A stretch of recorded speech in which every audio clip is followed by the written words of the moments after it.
Welcome back to the Education Table, the podcast where we talk about what inclusive, innovative teaching actually looks like in practice. I'm Katie Novak, and today we're zooming in to talk about how UDL applies to small groups and one-on-one work. Because UDL is not just for classroom teachers and whole group lessons. It is a mindset, a framework for anyone supporting learning, growth, or behavioral change. And that includes service providers who work with students one-on-one or in small groups. So let's dive into a story, some stats and research, and then strategies that can be used even when working with a single student. Let me tell you about a good friend of mine who's a school counselor. Every time I see him, I ask about the strategies he uses with students when they come to him dysregulated and ready to unload. Because honestly, he is so good at what he does, and I need his brain. And you know what he always says? Options. Every single session, he offers choices to his learners. So he'll say things like, would you rather start with a breathing exercise, or do you want to take a couple of minutes to write down the things you want to talk to me about today? Or maybe, would you rather stay in here or go for a walk while we talk? Now, why does he do this when he's with one single person? It's because he absolutely knows that what works one day for someone may not work the next. And one of the things I say all the time is like what we're capable of on our best day is very, very different than what we're capable of when we're having a really bad day. And so because we show up differently based on stress and energy and mood and context, we absolutely need to make sure that we're embracing variability and providing firm goals, flexible means, even when we're working with a single person. In science, this is called intrapersonal variability. So let's get into the research.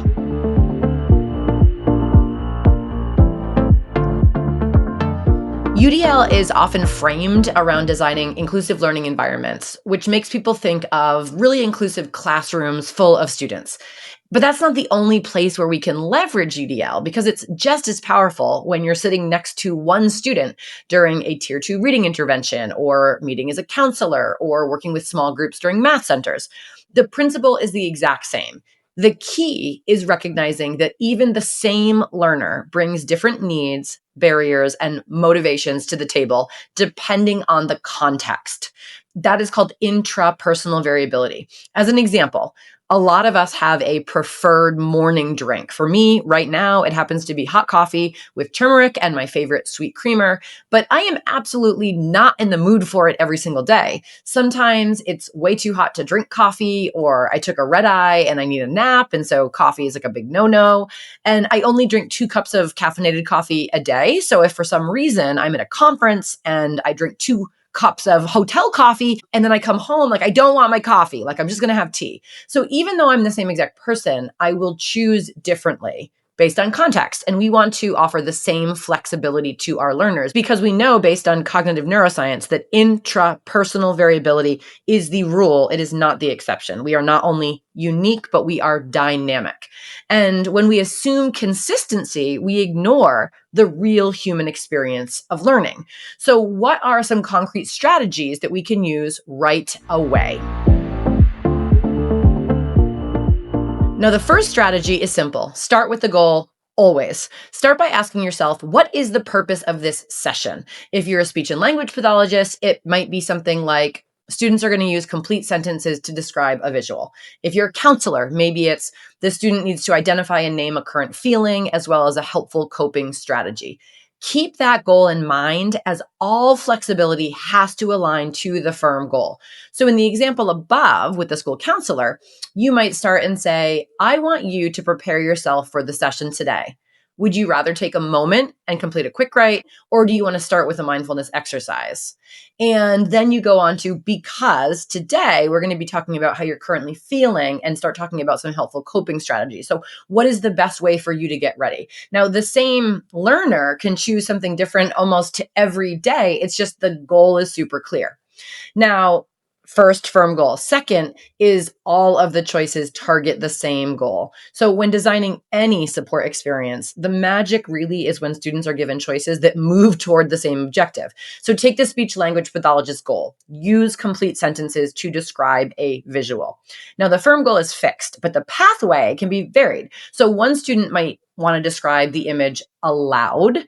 Another might need a recording. They might feel more comfortable recording a response on an iPad, for example. Now, each of these options honors different ways that students can express information in speech, but it's anchored in the same skill, which is producing a complete sentence using speech, right? Maybe they can even choose like what they're going to be sharing a sentence about. Maybe they can choose a visual or they can tell a story. But ultimately, it's about firm goals, flexible means. The same principle holds true in counseling. Imagine a goal like identify and name a current feeling. One student might want to sketch how they feel, another might choose emojis, some might prefer to role play, and another might want to write a journal entry. So the options not only make the session feel more approachable, but they acknowledge that students' needs and comfort levels shift from day to day. The most important thing is the choice does not mean that there is not structure in the session. On the contrary, it means the structure is clear and really intentionally designed around a firm goal. The flexibility is always in the scaffolds and not in the purpose.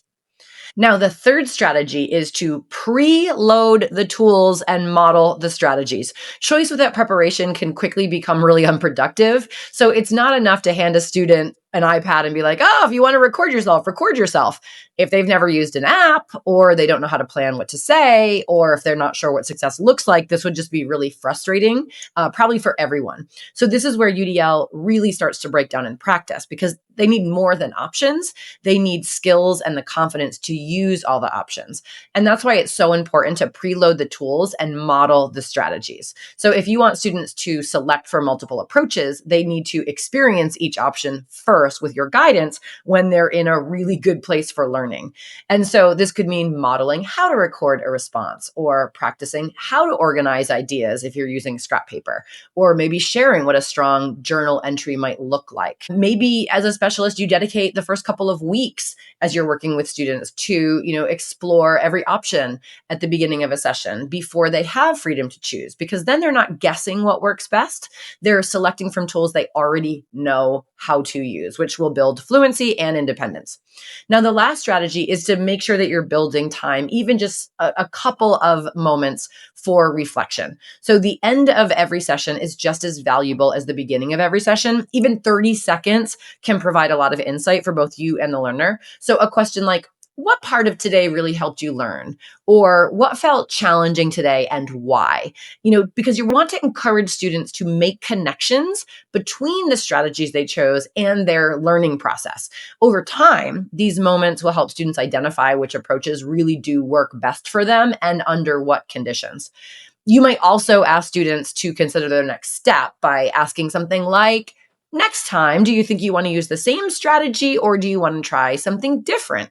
And this simple question shifts the ownership of learning to the student while signaling that change and experimentation are not only acceptable, but really encouraged. So for service providers, these practices can transform sessions from isolated learning experiences into a continuous cycle of growth as a learner, not just in the area that you're targeting. At its heart, UDL isn't about creating endless options. It's about holding firm to a clear purpose while building flexibility around it that acknowledges who's in front of us and how they show up differently every day.